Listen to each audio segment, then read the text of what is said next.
होती है, ये सारी चीज़ें हमने देख चुके थे हम पिछली क्लासेस के अंदर, पिछले सेशन के अंदर जो हमने कंडक्ट कर चुके हैं।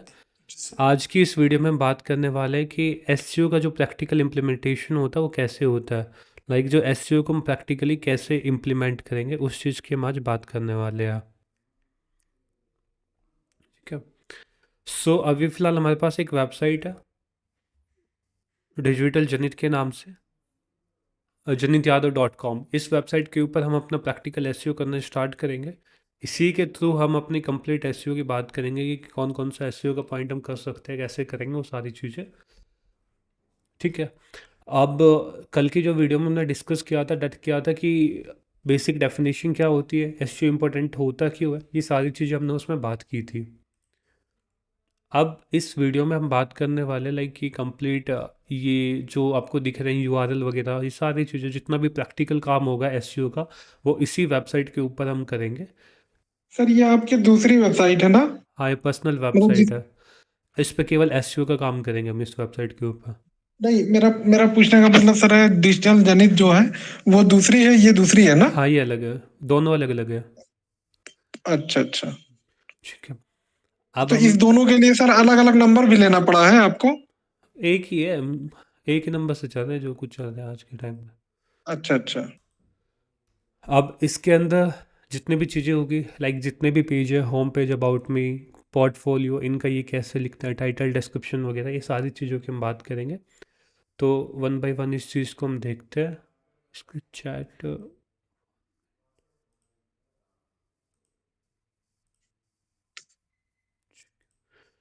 आगे हम चलते हैं। अब देखिए, एसईओ के अंदर जैसे हमने डिस्कस किया था कि हम इसमें अपनी वेबसाइट की प्रैक्टिसिंग करते हैं कि सर्च इंजन के ऊपर हमारी वेबसाइट की रैंकिंग स्टार्ट हो जाए, यानी तो उसके लिए हम एसईओ का यूज करते हैं। और एसईओ की जब बात करते हैं तो मल्टीपल यूजर्स देखे थे कि कौन कौन से यूजर्स होते हैं जिनके थ्रू हम जिनको हमने मतलब रख के माइंड में जब हम एसईओ का काम स्टार्ट करते हैं, तो उन्हीं सभी चीज़ों को हम यहाँ पे डिस्कस करेंगे। और इसके अंदर एक तो जब भी कभी भी आप एसईओ वगैरह कर रहे हो तो सबसे पहले होस्टिंग वगैरह का डिसाइड कर लीजिए कि लॉन्ग टर्म तक हम उसके साथ चल रहे हैं। क्योंकि लॉन्ग टर्म तक चलने का ये बेनिफिट होता है कि जो भी आपकी होस्टिंग होती है वो भी आपके एसईओ पे इफ़ेक्ट करती है। यदि आप टाइम टू टाइम होस्टिंग को चेंज कर रहे हो तो एसईओ पे इफ़ेक्ट करेगी। तो हमेशा उसको भी अपने हिसाब से ऑप्टिमाइज करके रखें कि मेरे को होस्टिंग ये चाहिए तो उसको मैं लॉन्ग टर्म तक लेके चलूँ। दूसरा पार्ट होता है कि आपके पास एक क्लियर आइडिया होना चाहिए कि आप होस्टिंग क्यों कर रहे हैं, आप जो एसईओ करोगे वो क्यों करोगे, किस ऑडियंस को अट्रैक्ट करने के लिए आप एसईओ करोगे, ये क्लियर आइडिया भी आपके पास होना चाहिए। तीसरी इस चीज़ के अंदर बात करते हैं कि एसईओ को कभी ये मत देखना कि मैं एक कम चीज़ के लिए कम टाइम के मतलब जैसे होता है ना कि एक रिजल्ट जो मेरे को गेन करना है वो मैं कम चीज टाइम में रिजल्ट को गेन कर लूँ। ऐसा कभी सोच के नहीं करना, हमेशा ट्राई करना कि जो आपके रिजल्ट हो वो एक प्रॉपर एसईओ के प्रोसेस के थ्रू रिजल्ट आपके पास आए। ऐसा नहीं है कि आपने ब्लैक हैट एसईओ अप्लाई करना स्टार्ट कर दिया, ग्रे हैट एसईओ आप यूज कर रहे हैं। तो हमेशा ट्राई करें कि आप एक जो उसकी प्रॉपर गाइडेंस दी गई है उसी के हिसाब से आप अपना एसईओ का काम स्टार्ट करें। तीन फैक्टर्स की बात करेंगे, on page, of page, technical, तीनों को वन बाय वन हम इसमें डिस्कस करेंगे। अब सबसे पहले कभी भी आपके पास एक वेबसाइट आती है तो सबसे पहला फेज होता है कि आप उसको उस वेबसाइट की ऑडिटिंग करना होता है। ऑडिटिंग करने का मतलब क्या होता है? ऑडिटिंग करने का मतलब होता है कि सबसे पहले आपको वेबसाइट को एनालाइज करना होगा कि आपकी वेबसाइट के अंदर क्या क्या दिक्कत है, क्या क्या इश्यू है और कौन कौन से इश्यू को हमें कैसे फिक्स करना है। उन सभी चीज़ों को आपको पहले एक बार एनालाइज करना होगा। जब हम उन चीज़ को एनालाइज कर लेते हैं फिर हम अपनी एसईओ की जर्नी, जो अपना एसईओ का जो एक प्रोसेस होता है उसको काम करना स्टार्ट करते हैं। देखिए, ये मान लीजिए वेबसाइट है, अभी इस वेबसाइट के ऊपर में भी मैंने कुछ किया नहीं है काम, एक बार चेक कर लेते हैं बाकी। अभी जस्ट एक क्रिएशन पे है, शायद इसको हमने किया नहीं है अभी वेबसाइट पे। वेबसाइट आपकी किसी पे भी क्रिएटेड हो, वो डब्ल्यू एडमिन के ऊपर क्रिएटेड हो या फिर अपनी वर्डप्रेस के ऊपर या कस्टम कोडेड, दोनों का प्रोसेस सेम होता है। बट ये चीज़ हो जाती है कि किसी के कोड के अंदर आपका टाइम ज़्यादा लग जाता है और कोड के अंदर थोड़ा डिफ़िकल्ट भी होता है मैनेज करना, वो पार्ट आ जाता है। बट वर्डप्रेस के अंदर आपका इजी टू यूज होता है जिसमें आप आसानी से अपनी चीज़ों को कर सकते हैं।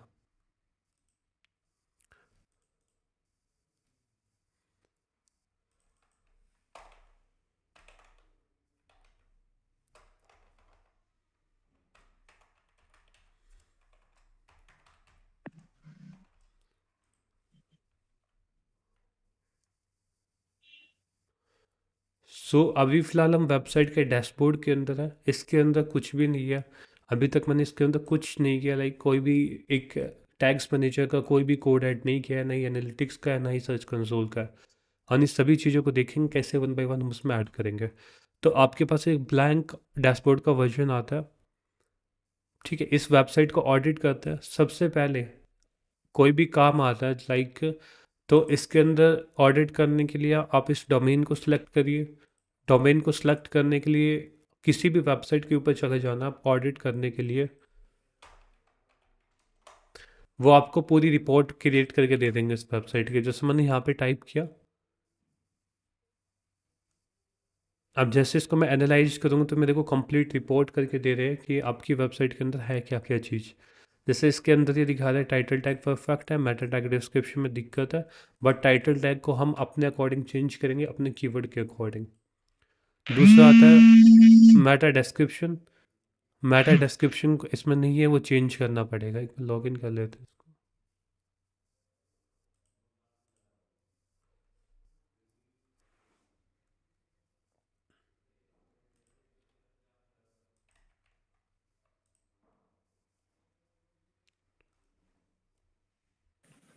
हेलो हम्म सर, ये एक बार फिर से बताइए सर, कहाँ पे आप गए थे शुरू में?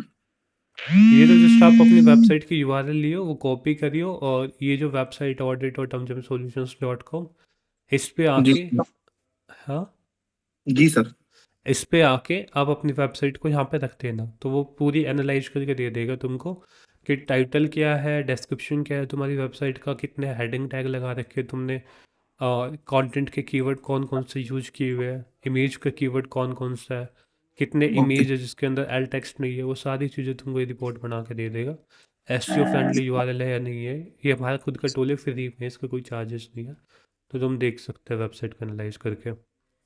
Okay sir. अब इसके अंदर ये सारी चीज़ें आ गई। 404 पेज आपकी में है, फिर रोबोट डॉट टी है या नहीं है, नो इंडेक्स पेज, ठीक है, ये सारी चीज़ें तुमको दिखा देगा। अब वन बाय वन अपने को फिक्स करनी होती है। सबसे पहले जो भी आपका डेवलपर होता है, पर्सन जिससे वेबसाइट क्रिएट करिए या खुद करिए, जितने भी अनयूज फाइल है आपके यहाँ पे इस पोर्टल के ऊपर जो जो काम की नहीं है, उन सभी को आप वहाँ पे हटा दो। चाहे वो थीम हो, चाहे प्लगइन हो। एक होता है क्लीन अप काम करने का, कि जब भी तुम्हारे पास एक वेबसाइट आती है, तुमको पता है कि इस चीज़ के अंदर ये चीज़ रिक्वायर्ड है, ये इमेज रिक्वायर्ड है इस वेबसाइट के अंदर, तो केवल उन्हीं को रखना है। बाकी आपको जितनी भी चीज़ें दिखाई दे रही है सभी को डिलीट कर दीजिए, ठीक है। अब वेबसाइट के अंदर तुम यहाँ पे आके देखोगे तो तुमको ये वेबसाइट का पेज दिखाई देगा इस हिसाब से। इसके अंदर तुमको काफ़ी ये सेक्शन दिखाई दे रहा है, इनमें से बहुत कम यूज होंगे। आप सेम तुम पोस्ट के अंदर आके देखोगे तो पोस्ट के अंदर ही काफ़ी पोस्ट है इसके अंदर। ये शायद काम की पोस्ट है जो इसके अंदर है। क्या होता है कि जब तुम्हारे अंदर जैसे तुम बाई डिफ़ॉल्ट वर्डप्रेस के थीम को डेमो इंपोर्ट करते हो, तो तुमको काफ़ी ऐसी पोस्ट होती है जो बाई डिफ़ॉल्ट आती है, जो डमी पोस्ट होती है। डमी पोस्ट का मतलब क्या होता है कि जो थीम के रिलेटेड, मतलब थीम में पहले से 5 या 10 पोस्ट थी, वो आ रही है, उसी के साथ वो अपना डेमो इंपोर्ट कर देते थे, तो वो रहती है। जब तुम उसका एसईओ का काम स्टार्ट करना करते हो, तो वो ऑटोमेटिकली इंडेक्स होनी स्टार्ट हो जाती है, वो पोस्ट भी जो डमी कंटेंट है, जिसकी तुमको रिक्वायर्ड भी नहीं है, ठीक है। अब इसके अंदर अपने को सारी चीज़ों को मॉनिटर करना है कि कैसे हम उन चीज़ों को हटाएंगे, वो चीज़ देखता है। अब जैसे सबसे पहले आपको, यदि आप खुद डेवलपर है, आपने खुद वेबसाइट क्रिएट करी है, आपको पता है कि कौन कौन सी चीज़ मैं अनयूज है, मतलब जिसको मैं हटा सकता हूँ, जिसको मैं डिलीट कर सकता हूँ, वो चीज़ आइडेंटिफाई करनी है। यदि नहीं है तो किसी भी एक डेवलपर से आप करवा सकते हो उस चीज़ को। करनी कौन कौन सी होती है, सबसे पहले आप पोस्ट के अंदर जाएंगे। पोस्ट के अंदर देखना है कि मेरी कितनी पोस्ट है, जो जो पोस्ट आपको दिखाई दे रही है यहाँ पे, उनको मैं सर्च कंसोल या गूगल के अंदर, जितने भी सर्च इंजन होते हैं, उनके अंदर मैं इंडेक्स करवाऊँगा। जिसको भी आप इंडेक्स नहीं करवाओगे उनको जस्ट यहाँ पे डिलीट कर दो। ट्रैश के ऑप्शन पे क्लिक करके वो पोस्ट यहाँ से डिलीट हो जाएगी। तो अभी मेरे पोस्ट के सेक्शन के अंदर सारी पोस्ट है जिसको मैं इंडेक्स करवाऊँगा। दूसरी कैटेगरी का ऑप्शन आता है। अब मेरे को आइडेंटिफाई करना होता है कि मेरे को यहाँ पे जो कैटेगरी दिखाई दे रही है, इन कैटेगरी को मैं इंडेक्स करवाऊँगा या नहीं करवाऊँगा, यानी इसको डिलीट करूँ या नहीं करूँ। तो अभी फ़िलहाल के लिए जैसे HTML मार्केटिंग होगी, पर्सनल होगी, स्टोरेज हो गया, डिजिटल हो गया, तो इन कैटेगरी यूज की नहीं है, तो इन सभी कैटेगरी को मैं डिलीट कर देता हूँ। इससे क्या होता है ना कि जब तुम इसको पहले एक बार क्लीन कर लेते हो, जब तुम एसईओ का काम स्टार्ट करते हो, तो तुम जब साइड डबल कॉलन करके देखते हो यहाँ पे, सर जब कैटेगरी को डिलीट करेंगे तो उसके अंदर जो पोस्ट वगैरह होंगे वो सारे डिलीट हो जाएंगे ऑटोमेटिक। नहीं, कैटेगरी डिलीट होगी, वो बाय डिफ़ॉल्ट अनकैटेगराइज में आ जाएगी। ओके। अब उसका मेन बेनिफिट क्या होता है कि जब तुम यहाँ पे देखते हो ना, मान लीजिए तुम्हारी ये है classic image, grey scale, flip up effect, ये कोई काम के पेज नहीं है, बट जब मैंने इसके अंदर थीम को इंपोर्ट किया था तब उसके साथ ये आया। और ये इंडेक्स ही रहेंगे जब तक इसको मैं बैकएंड से भी क्लीन ना करूँ, या जब तक इसको मैं खुद ऑप्टिमाइज ना करूँ, या नो इंडेक्स टैग ना लगाऊं, जब तक मैं खुद ना करूं। तो सबसे पहले जब भी हम काम स्टार्ट कर रहे हैं तो सबसे पहले वेबसाइट को क्लीन अप करना जरूरी होता है। अब ये कैटेगरी हो गई, कैटेगरी ये काम की, इसको मैं रख लेता हूँ। अब टैग्स के पोर्शन पे आता है। टैग्स का पोर्शन ये सारे टैग्स हैं जितने भी आपको दिख रहे कि काम के हैं, जो आपने खुद क्रिएट करे हैं या फिर किसी पोस्ट या किसी चीज़ के साथ असाइन है, वो तुमको यहाँ पे भी दिख जाएगा काउंट के अंदर कि किस किस के साथ ये टैग असाइन है। तो वो चीज़ तुम यहाँ पे देख सकते हो, जिसके साथ असाइन है उसको चेक कर सकते हो एक बार। जैसे तुमने इस पर क्लिक किया, अब तुमको यहाँ पे दिखा देगा कि ये इस पोस्ट के अंदर है। तुमको लग रहा है कि इस पोस्ट के रिलेवेंट है तो तुम इसको रख सकते हो, अदरवाइज इसको डिलीट कर सकते हो। जैसे इसके अंदर चीज़ों के अंदर ये क्रिएटिव हो गया, ब्लॉग हो गया, इन दोनों टैग्स को यहाँ से मैं डिलीट कर देता हूँ, ठीक है। तो अभी एक सेक्शन होता है पोस्ट का जो हमने क्लीन अप कर चुके हैं। अब दूसरी पार्ट आता है कि पोर्टफोलियो, द सेकंड टैब है पोर्टफोलियो की। पोर्टफोलियो पे क्लिक करना है, यहाँ पे तुमको सारे पोर्टफोलियो दिख जाएंगे, जो जो पोर्टफोलियो है इसके अंदर जो तुमने क्रिएट करे हैं।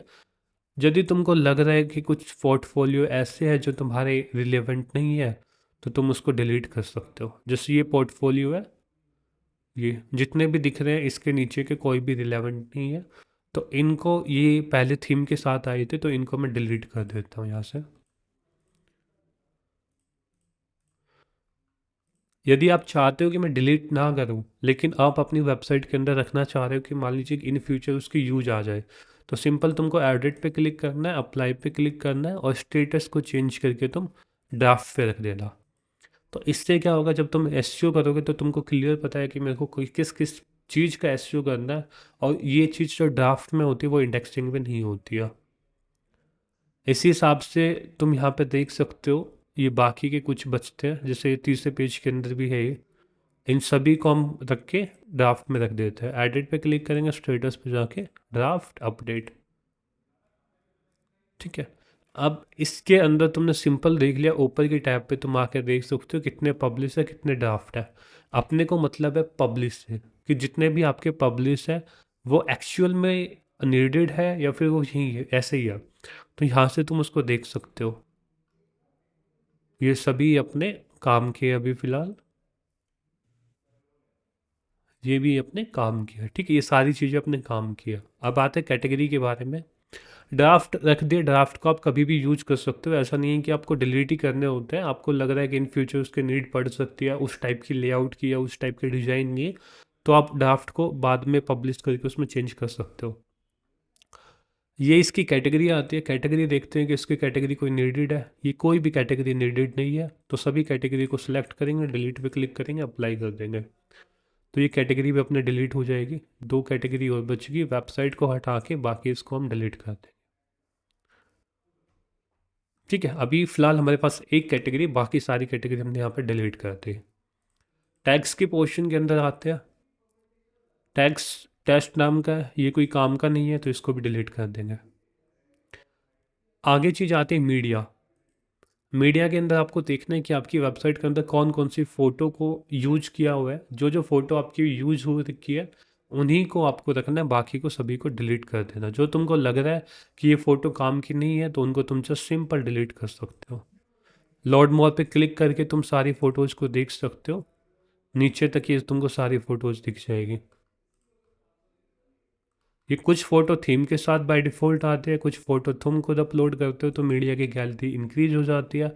और अनवांटेड चीज़ों को, जो चीज़ तुमको चाहिए नहीं, उनको डिलीट करने का एक मेन बेनिफिट ये भी होता है कि तुम्हारी जो वेबसाइट का जो साइज़ होता है वो कम होता है, और साइज़ कम होने की वजह से आपकी जो वेबसाइट की जो स्पीड वगैरह होती है वो सही रहती है। डिलीट करने का सिंपल सा वे होता है, तुमको जस्ट यहाँ पे आके बल्क सेलेक्ट पे क्लिक करना है यदि तुम एक बार में एक से ज़्यादा फ़ोटो को डिलीट करना चाहते हो। अब तुम यहाँ पे देख सकते हो कि ये सारी चीज़ें जितने भी लोगोज है ये कोई काम के नहीं है, थीम के साथ आए थे। तो तुमको जस्ट यहाँ पे सिलेक्ट करना है सभी चीज़ों को, मतलब जैसे तुम इनको सभी को सिलेक्ट करते जाओगे तो ये चेकबॉक्स का आइकॉन होता रहेगा इनके ऊपर।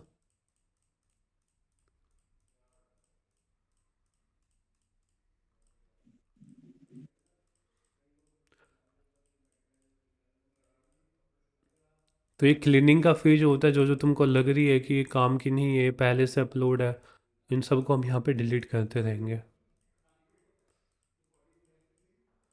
क्योंकि जब भी तुम सर्च इंजन की बात करते हो तो सर्च इंजन में तुम्हारी पोस्ट के साथ साथ, तुम्हारे पेज के साथ साथ तुम्हारी इमेज भी इंडेक्स होती है। जैसे कल की क्लास में हम देखा था, किसी भी एक कंपनी के बारे में, किसी भी एक ऑर्गेनाइजेशन या किसी भी पर्सन के बारे में तुम सर्च करते हो तो तुमको उसकी सोशल मीडिया प्रोफाइल वगैरह सब कुछ दिखाई देती है। वो चाहे यूट्यूब की चैनल हो, किसी की भी हो, आपको सब कुछ वहाँ पे इंफॉर्मेशन मिलती है।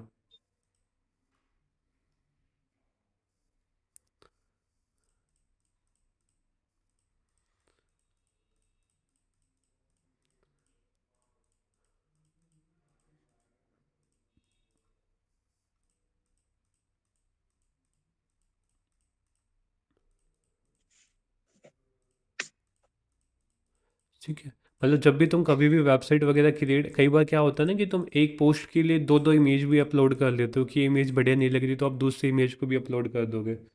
तो हमेशा ट्राई करते हैं कि जो पहले तुमने इमेज अपलोड करी थी उसको तुम डिलीट कर दो, क्योंकि वो तुम्हारे किसी पेज के साथ तो लिंक है नहीं अभी फ़िलहाल। और तुम उसको डिलीट कर दोगे तो तुम्हारा एक सर्वर से भी साइज का स्पेस कम हो जाएगा, ये चीज़ होती रहेगी।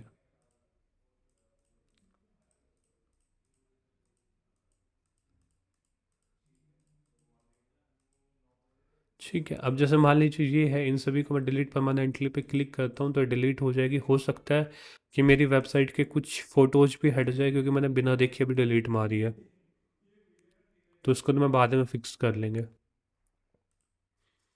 ठीक है, ये वन बाय वन ये सारी फ़ोटोज़ को डिलीट कर देगा जो भी अनवांटेड होगी। सर एक चीज पूछना था यहीं पे। हम्म। सर जैसे सेम फोटो, दो फोटो है अलग अलग साइज में, और हमें पता नहीं चल रहा है कि कौन सी मतलब हमारे वेबसाइट पे लगी है और हम्म। किसको डिलीट करें, तो ये कैसे जान सकते हैं? इसमें लगेगा, पता नहीं लगेगा, लेकिन तुम पेज के अंदर देख सकते हो। एक जो फाइल नेम जैसे होता है ना वेबसाइट का, उसके थ्रू तुम यहाँ पे देख सकते हो। अब बाकी तुम्हारे कुछ प्लगइन्स वगैरह आते हैं जिनके तुम आइडेंटिफाई कर सकते हो कि ये फ़ोटोज़ लगी हुई है मेरी वेबसाइट के अंदर, उनके प्रीमियम फीचर्स के अंदर आते हैं किस किस पेज के अंदर लगी हुई है। अच्छा, जैसे सेम फोटो दो बार अपलोड किए हों सर, और उसमें की एक फोटो यूज कर लिए हैं, एक फोटो नहीं यूज है, तो उसको डिलीट करना चाहे तो कैसे पता चले कि कहीं मेन वाली ना डिलीट हो जाए? एक मिनट हटेगा, इसको डिलीट हो जाता हूँ, बताते हैं तुमको उसका भी सॉल्यूशंस।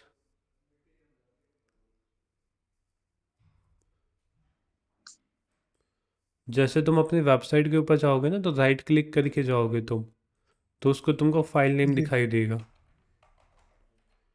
तुमको जैसे ये है कि तुम कोई भी फ़ोटो को तुम रिप्लेस भी करोगे तो सबसे पहले तुम उस फोटो के डेस्टिनेशन पे जाओगे कि फ़ोटो कहाँ से अपलोड हुई है, कहाँ पे अपलोड है। जैसे तुम इसके अंदर आए या फिर इसी के अंदर लगा लिए, लोड हो चुकी है। अब जैसे तुम इस इमेज पे क्लिक करते हो, यस ठीक है, सर। इस पे क्लिक किया तो तुमको एक तो यहाँ पे दिखा देगा अपलोडेड टू, कि ये किसके अंदर अपलोड है। जैसे तुम इस पे क्लिक करोगे तो तुमको उस पोस्ट के एडिट के सेक्शन पे ले जाएगा।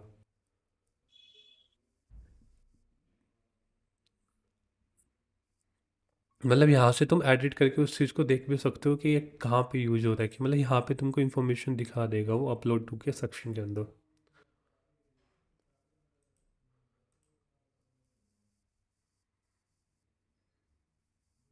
ये ना अपलोडेड टू, यस सर। यहाँ से तुम आइडेंटिफाई कर सकते हो जितने पे भी जाओगे। जैसे HTML एलिमेंट के अंदर अपलोड है, ये तुम्हारी HTML एलिमेंट के अपलोड है, तो इस हिसाब से तुम देख सकते हो किसके अंदर अपलोड है। यदि तुमको लग रहा है कि ये अनवांटेड फ़ोटो है तो उसको तुम हटा भी सकते हो। जैसे ये वाली फ़ोटो है अपलोडेड बाय एडमिन, ये किसी के अंदर नहीं दिखा रहे कि अभी किसी के अंदर है, तो तुम इसको जस्ट यहाँ पे डिलीट परमानेंटली पे क्लिक करके इसको डिलीट कर सकते हो। ठीक है, ओके सर। तो अभी तुम यहाँ पे देख सकते हो कि हमने मोस्टली फ़ोटोज़ को यहाँ पे हटा लिया और इसको भी मोस्टली फ़ोटोज़ को हम यहाँ पे हटा चुके हैं। जितनी फ़ोटो अपने को चाहिए, बाकी थोड़ी बहुत फ़ोटो उसको हम बाद में कस्टमाइज़ कर लेंगे अपने हिसाब से। तो कहने का मतलब ये होता है कि यहाँ पे जस्ट तुम अपने आप में आइडेंटिफाई करते हो कि ये सारी चीज़ें अपने को रिक्वायर्ड है या नहीं है।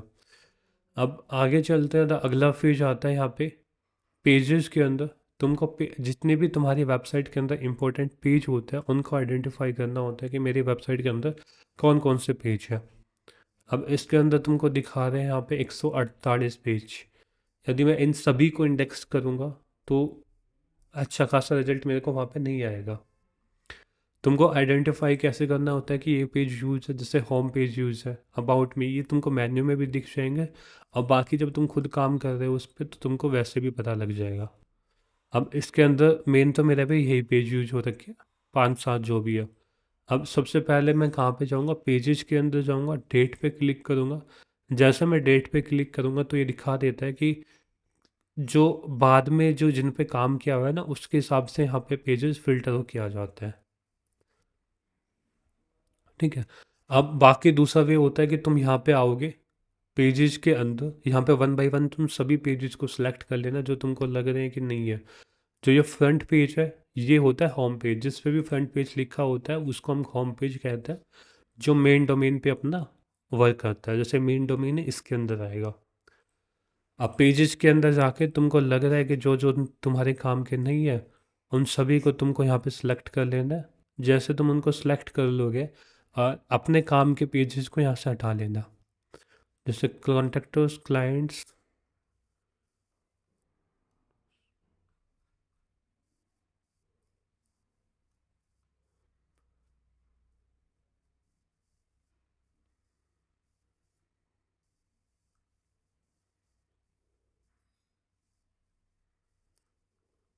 सर इतने पेज ऑटोमेटिक बन गए हैं क्या? ये थीम के साथ आते हैं। कई पेज क्या होता है, जैसे तुम वेबसाइट के थीम इंपोर्ट करते हो ना तो उसके साथ आते हैं।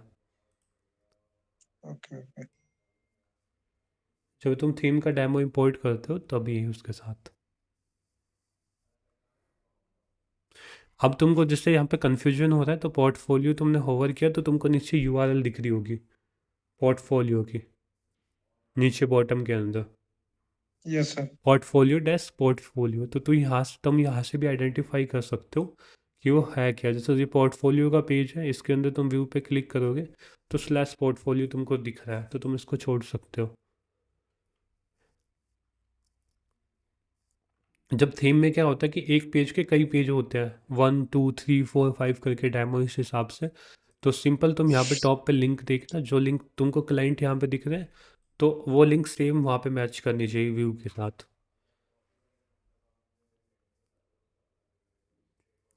अब जैसे कॉन्टैक्ट का पेज है, कॉन्टैक्ट का तुम यहाँ पे कॉन्टैक्ट मी, ठीक है।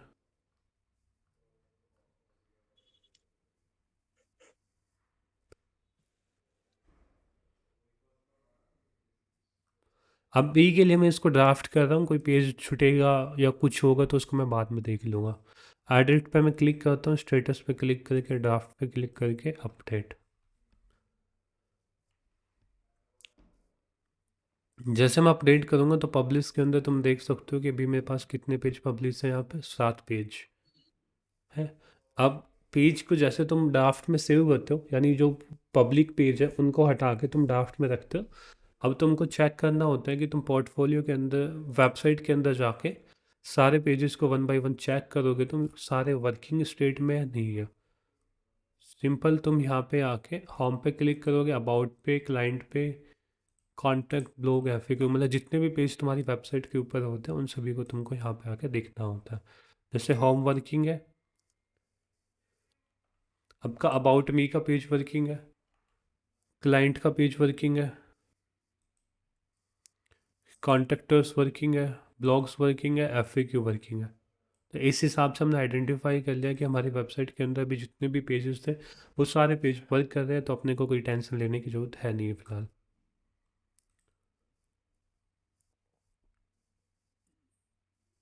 पोर्टफोलियो में दिक्कत है, पोर्टफोलियो के पेज को हम एक बार क्रॉस चेक कर लेंगे बाद में।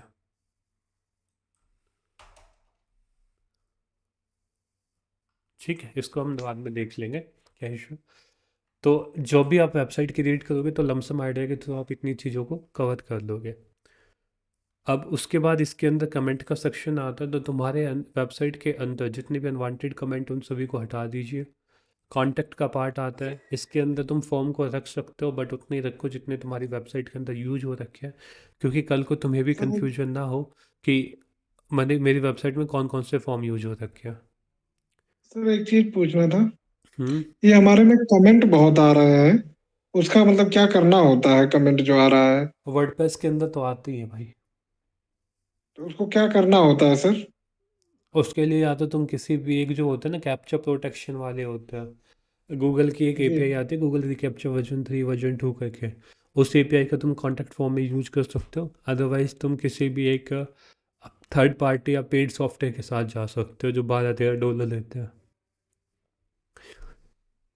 उससे फिर तुम्हारे पास कमेंट आने बंद हो जाते हैं बस। मतलब ये कमेंट किस किस चीज से आता है, किस वजह से आता है सर? मतलब जो फॉर्म यूज किए रहते हैं उसके लिए? जो भी तुम फॉर्म नहीं देते हो, पोस्ट के नीचे फॉर्म आ गया या तुमने वैसे ही कॉन्टैक्ट फॉर्म क्रिएट कर दिया, उन सभी की जी वजह जी, से आते हैं। तो उसका सोल्यूशन बताइएगा सर फिर कभी। सॉल्यूशन यही होता है कि तुम एक तो कैप्चा का ऐड कर लो, कैप्चा फॉर्म होता है जो इंटीग्रेट रिकैप्चा वर्जन 3 आता है, वो एपीआई यूज कर सकते हो। अदरवाइज तुम्हारा एक प्लगइन है एंटी कुछ करके क्लीन टॉक के द्वारा, anti spam by clean talk, तो उसके थ्रू भी तुम्हारे नहीं आते कैप्चा जब तुम उसको इंटीग्रेट कर देते हो तो। और एक जो वर्डप्रेस जो अपने को बाय डिफ़ॉल्ट रिकमेंडेशन भी करता है ना, एक्सिस्ट ऐसा ही कुछ नाम है उसका, मतलब इंस्टॉल आता है बाय डिफ़ॉल्ट ये वाला, एंटी स्पैम प्रोटेक्शन, इसको भी आप सेटअप कर सकते हो। सर ये कमेंट आने से कोई दिक्कत तो नहीं होती है? क्या करने से? कमेंट आने से कोई प्रॉब्लम तो नहीं है? कुछ नहीं आते, इससे कोई रैंकिंग वगैरह हम करते नहीं, इस चीज़ की तो कोई दिक्कत नहीं है। बस ये होता है कि अच्छा तुम्हारी अच्छा। वेबसाइट के ऊपर फालतू का जो कंटेंट होता है वो रहता है तो स्पैम में चला जाता है, बाकी कोई दिक्कत नहीं है। जी, मतलब अब उसके आने से कोई प्रॉब्लम तो नहीं है ना? नहीं, कोई दिक्कत नहीं है। ये वो कॉमर्स का पार्ट है, इस वो कॉमर्स के अंदर ये सारी सेटिंग का ऑप्शन, इसके अंदर अपने को कुछ करने ही नहीं होता वेबसाइट क्लीनअप के अंदर। दूसरा प्रोडक्ट तुम्हारा प्रोडक्ट्स के अंदर आता है, प्रोडक्ट्स के अंदर तुमको आइडेंटिफाई करना होता है कि तुम्हारे कौन कौन से प्रोडक्ट तुम यहाँ पे रखने वाले हैं, किस टाइप के प्रोडक्ट को तुम सेल करने वाले हो। अभी अपने पास कोई भी प्रोडक्ट नहीं है तो सिंपल से हम कह सकते हैं कि वो कॉमर्स हम यूज नहीं कर रहे हैं। तो वो कॉमर्स तुम यूज नहीं कर रहे हैं तो प्लगइन के अंदर जाके इस प्लगइन को हटा देंगे। वो कॉमर्स को वो कॉमर्स पे गए, वो कॉमर्स को डीएक्टिवेट कर दो। जब तुम वो कॉमर्स को डीएक्टिवेट कर दोगे तो तुम्हारे लेफ्ट हैंड से भी काफ़ी स्पेस बच जाएगा, यानी ये पोर्शन पूरा खाली हो गया है। ठीक है, और डीएक्टिवेट करने का मतलब ये भी हो गया कि जब तुम वेबसाइट के कोई भी पेज लोड होगा तो तुम्हारी जो वो कॉमर्स की जो फाइल्स होगी वो वहाँ पे लोड नहीं होगी, जिसके थ्रू आपकी जो वेबसाइट है वो फास्टर लोड हो जाएगी। अब इसके अंदर आगे चलते हैं। ये हो गया अपना कॉन्टेक्ट एलिमेंट टेम्पलेट्स, ये पहले के होते हैं, प्लगइन के थ्रू आते हैं, तो इसमें अपने को कोई चीज़ नीड नहीं होती कुछ करने की। ये यूजर्स का सेक्शन बाकी अपने सिंपल हो ही आते हैं, उसमें अपने को कोई नीड नहीं होती। जस्ट अपने को दो चीज़ और करनी है कि एक होती है अपीयरेंस, थीम के अंदर, थीम के अंदर आके तुम जितनी भी तुमको थीम दिखाई दे रही है सभी थीम को हटा दो, केवल अपनी करंट थीम को छोड़ना जो तुम्हें अभी अभी तुम्हारी लाइव थीम है। और दूसरी है चाइल्ड थीम, जो एक चाइल्ड थीम होती है। चाइल्ड थीम का मतलब ये होता है कि जब भी तुम कोई भी चेंज करते हो, like function dot P file के अंदर कोई भी सोर्स कोड वगैरह तुम लिखते हो, तो डायरेक्ट तुम मेन वेबसाइट के अंदर नहीं लिखते, क्योंकि उसकी वजह से क्या होता है तुम्हारी वेबसाइट जब भी अपडेशन करते हो तो जो तुमने कोड लिखा है कस्टम कोड, चाहिए वो कस्टम CSS हो, चाहिए कस्टम PHP के कोड हो, वो सारा हट जाता है। तो उसके लिए हम चाइल्ड थीम का लगाते हैं। और कभी भी तुम्हारी जो मेन थीम होती है वो जो क्रैक हो जाती है, यानी काम करना बंद कर जाती है, तो उसके लिए भी तुम यहाँ पे चाइल्ड थीम का यूज करते हो। चाइल्ड थीम को एज ए फॉल बैक के लिए यूज किया जाता है कि जब तुम्हारी मेन थीम काम करना बंद कर जाती है तो तुम चाइल्ड थीम का यूज करके वहाँ पे काम कर सकते हो। अब इसके बाद जितनी भी, जैसे हम इस थीम को यहाँ पे रखा है, इसको रखेंगे, ये चाइल्ड थीम है। बाकी ये तुमको जो 3 थीम दिखाई दे रही है, इन तीनों थीम को हम यहाँ पे डिलीट कर देंगे, ये नन ऑफ यूज है। ठीक है, तीनों थीम हमने डिलीट कर दी। इसी हिसाब से तुम प्लगइन के अंदर आओगे। प्लगइन के सर अंदर जो भी child theme sir child theme अलग से इंस्टॉल करना पड़ता है क्या? चाइल्ड थीम तुम क्रिएट भी कर सकते हो खुद की, अदरवाइज फॉल बैक के लिए तुम कोई भी थीम को यूज कर सकते हो। यदि कोई थीम तुमको चाइल्ड थीम दे रहा है तो तुम उसको यूज कर सकते हो, अदरवाइज तुम खुद मैनुअली क्रिएट कर सकते हो। चाइल्ड थीम के अंदर कुछ नहीं होता है, तुम्हारी मेन थीम के अंदर काफ़ी फाइल्स होती है, but in the child theme तुमको केवल 2 फाइल मिलेगी, एक स्टाइल CSS की, दूसरी मिलेगी function.php की। जी। ठीक है, और तुमको काफ़ी वेबसाइट भी मिल जाएगी जहाँ से तुम अपनी चाइल्ड थीम को क्रिएट कर सकते हो। बाकी आज के टाइम में तो प्लगइन भी आते हैं जिनके थ्रू तुम अपना कोड वगैरह ऐड कर सकते हो। जब तुम प्लगइन के सेक्शन पे जाओगे तो तुम यहाँ से जितने भी तुम्हारे इन यूज प्लगइन है जो तुमको नहीं चाहिए उनको डिलीट कर सकते हो। जैसे डुप्लीकेट पेज है, इसको ये नहीं चाहिए, इसको सिलेक्ट कर लेंगे। आगे चलते हैं। स्लाइडर रिवॉल्यूशन में भी यूज नहीं हो रहा हमारी वेबसाइट को, तो इसको भी डीएक्टिवेट करके देख लेंगे। इंस्टाग्राम फीड अभी चाहिए नहीं मेरे को, तो इसको भी डीएक्टिवेट कर लेंगे। तो ये कुछ हमने डीएक्टिवेट करके देखे, अभी 5 रखे हैं। तो अब अपने को चेक करना है कि यहाँ पे कोई जो एक डिज़ाइन का पार्ट होता है वो चेंज हुआ है या नहीं हुआ है, सभी ठीक है। तो वो चीज़ अपने को चेक करनी होती है जब भी कभी भी हम प्लगइन वगैरह डीएक्टिवेट करते हैं।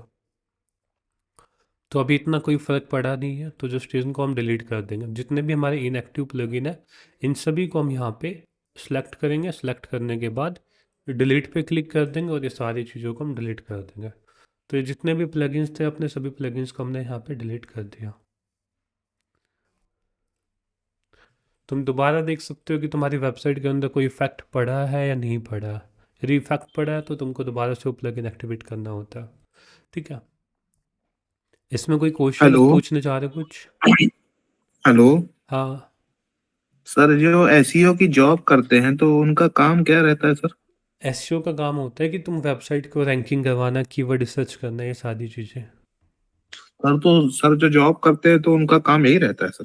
अलग होता है वो, ये तो जस्ट मैंने तुमको इसलिए बताया कि कल को तुम फ्रीलांसिंग प्रोजेक्ट वगैरह करोगे, कोई पेज जी। कहाँ से आ रहा है, कोई पेज, जैसे आसिफ का डाउट था कि हेलो वर्ल्ड की पोस्ट कहाँ से आ रही है, इसी हिसाब से उसने कोई थीम इंपोर्ट करी थी, तो उसके साथ कोई पेज होते हैं जो बाय डिफ़ॉल्ट बने हुए होते हैं और वो इंडेक्स हो जाते हैं गूगल के अंदर, जैसे मैं तुमको दिखाया ना यहाँ पे, इसके अंदर जी। जैसे पेज इंडेक्स हो रहा है, ये कहाँ से आ रहा है, ये कोई मेरे काम का है नहीं।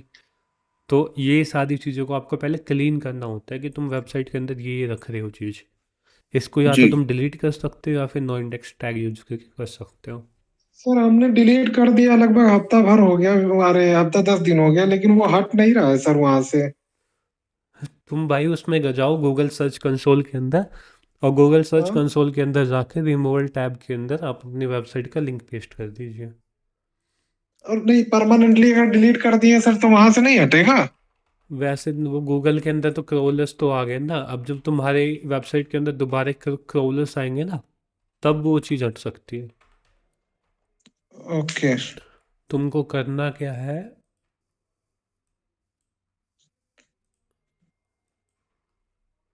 यहाँ पे वेबसाइट के अंदर आना, गूगल सर्च कंसोल यहाँ पे लिखना।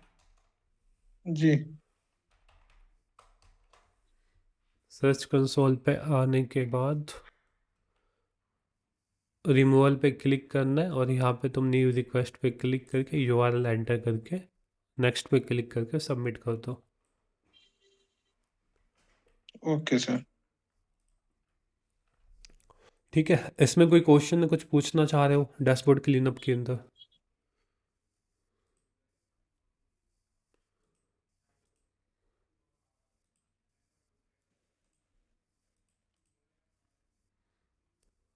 सर इसके अलावा एक चीज पूछना था, जो प्राइवेसी पेज होता है हम्म वो अपनी वेबसाइट पे होना चाहिए? Privacy policy, term and condition, यदि आपकी ई कॉमर्स वेबसाइट है तो शिपिंग, ये पेज आपकी वेबसाइट पे होनी चाहिए। रिटर्न पॉलिसी वगैरह जितने भी पेज होते हैं नहीं, ई कॉमर्स वेबसाइट नहीं है सर, मान लीजिए सर्विस बेस्ड वेबसाइट है। सभी में होने चाहिए उसको प्राइवेसी पॉलिसी। तो प्राइवेसी पॉलिसी जस्ट ये बताता है कि आप अपनी वेबसाइट पे यूजर्स का डाटा का क्या क्या करेंगे, क्या क्या डाटा आप उनसे ले रहे हैं, वो सारी इंफॉर्मेशन इसको उसके अंदर इस रहेगी। पेज को कैसे बनाते हैं सर, ये थोड़ा सा कंफ्यूजन है।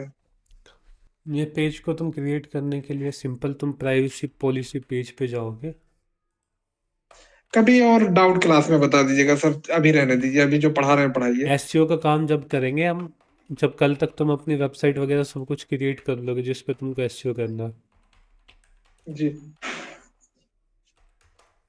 प्राइवेसी पॉलिसी जनरेटर पे जाओगे ना, यस सर। इस पे कोई सी भी वेबसाइट तुम खोल लेना, यहाँ पे तुम सेलेक्ट कर करके अपनी क्रिएट कर लोगे। लाइक वेबसाइट के लिए चाहिए जो जो इन्फॉर्मेशन ये मांगता जाता है वो इन्फॉर्मेशन फिल करनी, और उसके बाद तुमको दे देगा। तुमको काफ़ी वेबसाइट मिल जाएगी सर सारी। डायरेक्ट पेजेस ये से क्रिएट नहीं कर सकते हैं? हाँ, बोले डायरेक्ट पेजेस, पेज जहाँ पेज क्रिएट करने का ऑप्शन होता है वहाँ से न्यू पेज क्रिएट करके उसी पे कंटेंट पोस्ट कर सकते हैं ना? हाँ उसी के अंदर की पोस्ट कर सकते हो। जो तुम डैशबोर्ड के अंदर गए और यहाँ पे पेजेस के सेक्शन के अंदर, यहाँ पे आके सीधा ऐड न्यू पेज क्रिएट करके कर सकते हो। ठीक है, अब सर बाकी इसको इंडेक्स कराया जाता है प्राइवेसी पॉलिसी को? कराया जाता है। ये तो आपकी वेबसाइट पे भी दिखना चाहिए फ्रंट पेज पे, अच्छा, फुटर उस के पे भी अंदर। दिखना चाहिए। सर तो जो प्राइवेसी पॉलिसी का जो रहता है पेजेस, वो तो फोटो में ना एडिट करना चाहिए? हाँ फुटर में ऐड होगा ये, मतलब मेन वेबसाइट पे आ जाएगा ना नीचे।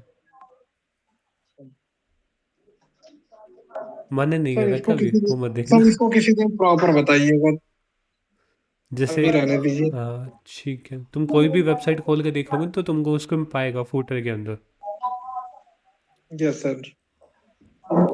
यदि तुम्हारी मार्केट अच्छी हो रही है वेबसाइट की तब। बेसिकली उसका यही होता है, जब भी तुम पेमेंट गेटवे वगैरह लोगे तो तुम्हारा काम आता है वो। तुमको प्राइवेसी पॉलिसी वगैरह सबमिट करना होता है, शायद इसका भी हो।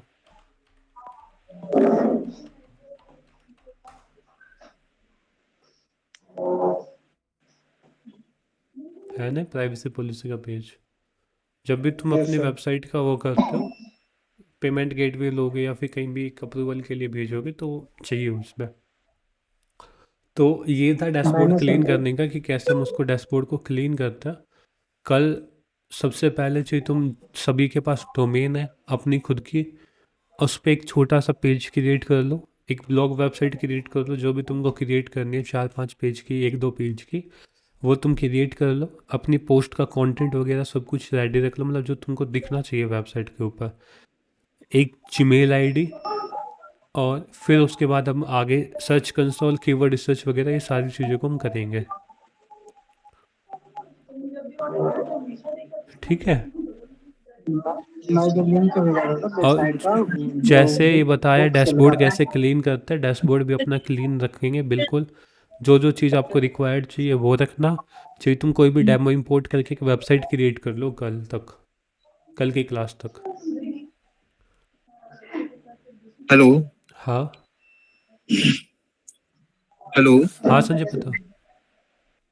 सर ये एसईओ का जो मेन प्रैक्टिकल है सर, वो यही रहता है ना कि ये अपने वेबसाइट का लिंक उसमें गूगल में वो करना, कॉपी एसईओ में करना। काफ़ी काम आएंगे। अभी के लिए जस्ट हमने एक इनिशियल फेज बताया है कि सबसे पहले अपने को डैशबोर्ड क्लीन होता है, जो जो पेज मॉनिटर अपने को चाहिए वो रखने होते हैं। मॉनिटर जी। ठीक है, अभी तो इसमें काफ़ी चीज़ें आएगी, ऑन पेज कीवर्ड रिसर्च वगैरह काफ़ी टूल्स हम डिस्कस करेंगे।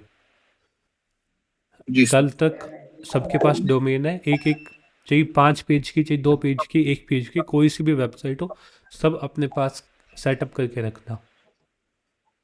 जी। ठीक है, साथ के साथ कल जो काम करेंगे, साथ के साथ इस क्लास के अंदर ही तुम खुद सेटअप करोगे अपना सर्च कंसोल के अंदर, खुद ही तुम एनालिटिक्स के अंदर सेटअप करोगे साथ के साथ।